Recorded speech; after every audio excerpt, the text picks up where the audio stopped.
August 17th, 1969. Woodstock, 2 o'clock in the morning. 400,000 people were waiting in a field in upstate New York. They had been there for 2 days. They had been rained on. They had slept in the mud or not slept at all. They had eaten whatever the hog farm could distribute and drunk from communal wells and shared everything they had with strangers because there was no other option.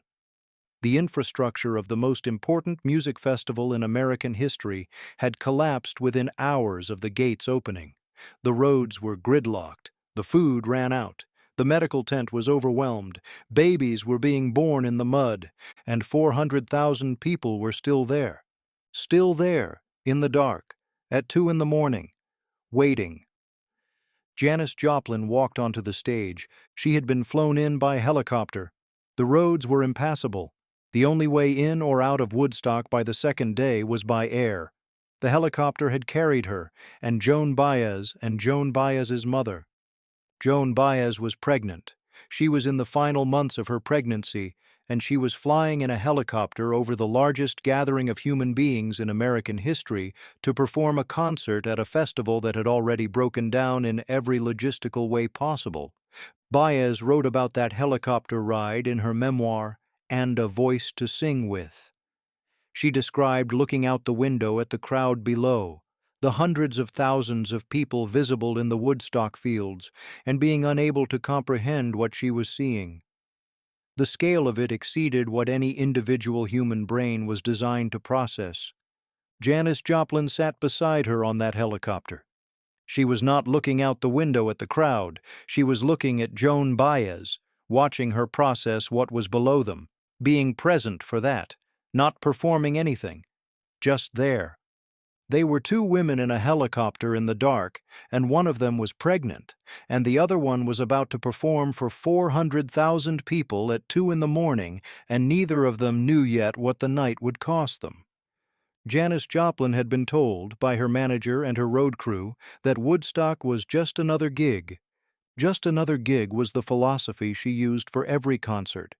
The idea that treating each performance as ordinary, as just another show, was the way to avoid being paralyzed by the weight of expectation. Just show up. Just sing. Don't think about what it is. She had told her band the same thing. They would perform at Woodstock as if it were just another gig. Then she got in the helicopter. Then she looked out the window and saw 400,000 people. Then she understood that this was not just another gig. She performed anyway.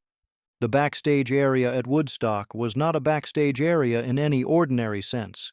It was a field with some trailers, and the chaos of an event that had exceeded every projection by a factor of 4.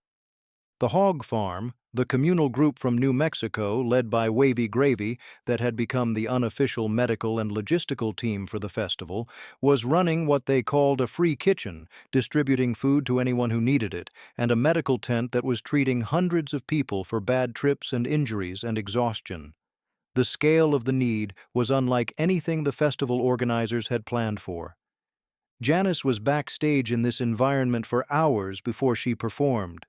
There was no private green room, no separation from the reality of what the festival had become. She was in the middle of it. The mud, the medical volunteers running past, the sound of 400,000 people in the darkness just on the other side of the stage. She waited. She watched. She talked to people.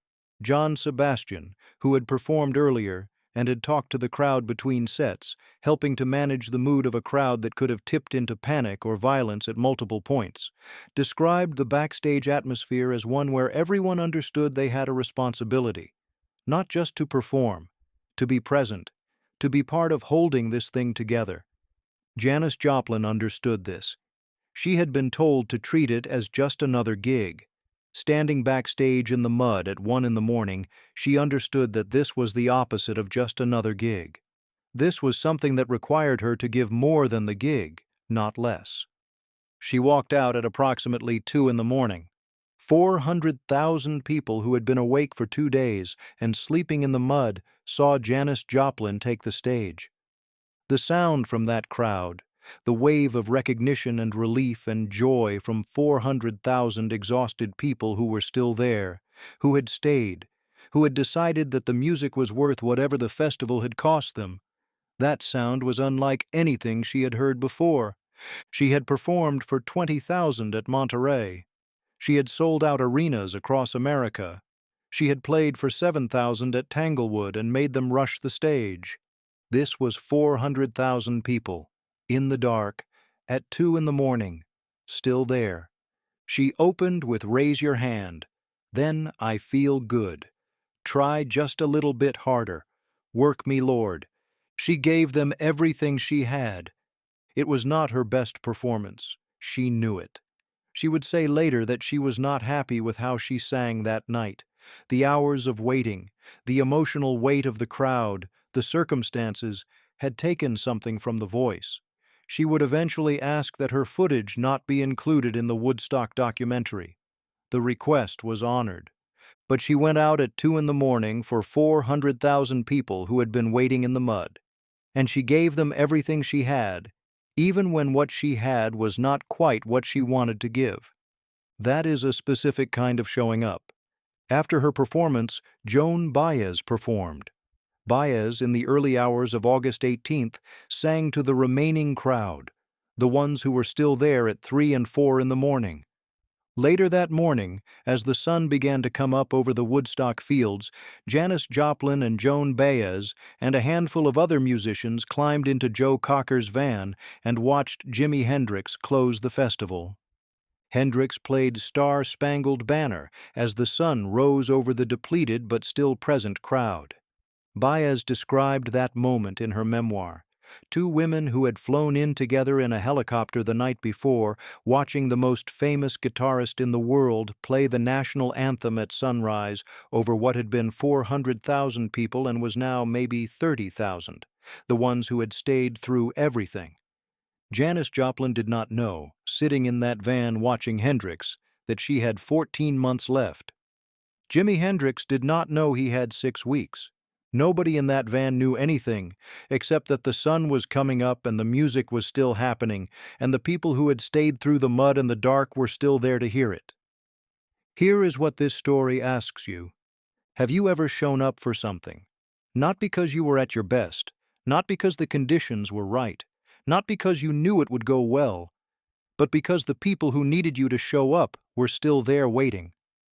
400,000 people waited in the mud through the night. Janis Joplin flew in on a helicopter at 2 in the morning and walked onto a stage and gave them what she had. It wasn't her best night. She knew that. She asked for the footage to be cut from the film. She told people afterward she was unhappy with how she sang. But she went out. She raised her hand. She asked the crowd to raise theirs. 400,000 people in a field at 2 in the morning raised their hands. They had been waiting for someone to ask. She asked, "Subscribe. The next story goes somewhere nobody has taken you before."